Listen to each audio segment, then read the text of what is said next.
Right. So,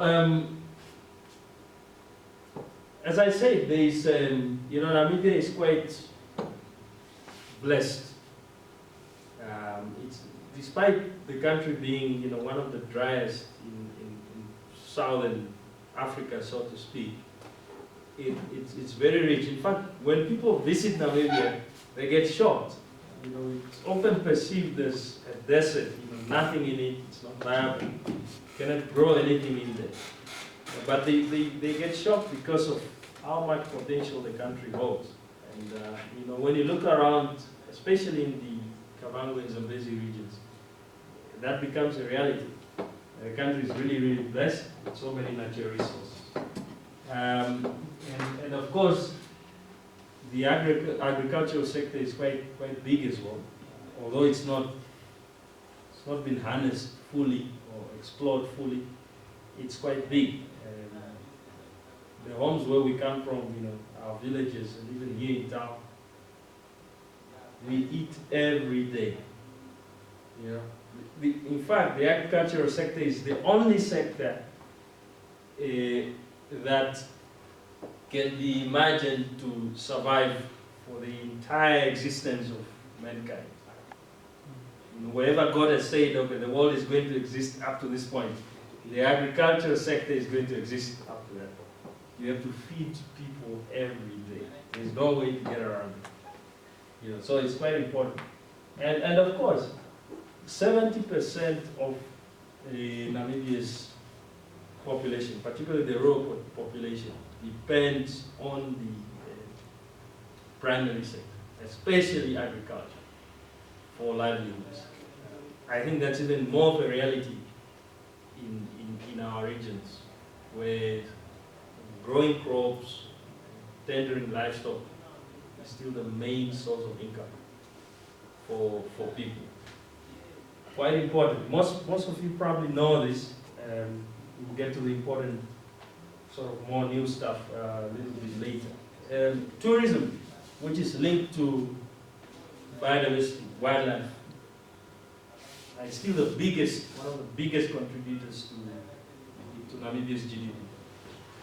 Even in the middle of the COVID-19 pandemic, it's still huge. Government and communities are still raking in millions from tourism concessions. We'll look at some of those figures slightly later.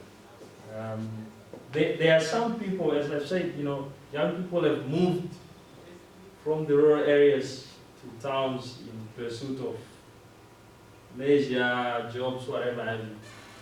But within these rural settings, there are some communities that have organized themselves as community conservation areas.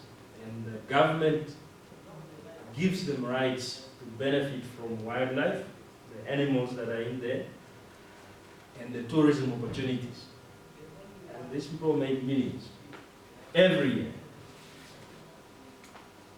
Can young people stick around to be part of that? It's a question that we perhaps need to answer. After you finish your education, are you able to go back and see how you can be part of it? It's a question that we need to answer.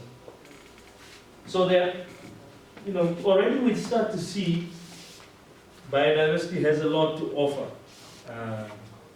to us and to young people equally. Agriculture, as I say, is quite prominent. Not fully realized. I think Namibia still imports about 90% of what we eat from South Africa and other countries. So we've only harnessed 10% of our potential. The 90 is still being done on our behalf. Can we do more than the 10? Young people are the ones to respond to that. Because of that, of course, it only contributes about 4% to the GDP. I think it's 4 to 6% to the GDP, but with great upscaling, could climb up to 10, 20, who knows? Again, it has to require a lot of input, and part of that input is a well-equipped crop of youth providing the services, providing the ideas, the initiatives and innovations. It has to come from us. This is then coming from livestock and crop. Most of the farmers make their money from exports. When they sell either live animals abroad, or meat, processed meat, or vegetables and crops, locally but also mostly abroad. In terms of crop, I think we don't really export much. We more import than we export. Export is when you take out, import is when you buy and bring in into the country. But the idea is for us to produce more so that we can be able to sell more.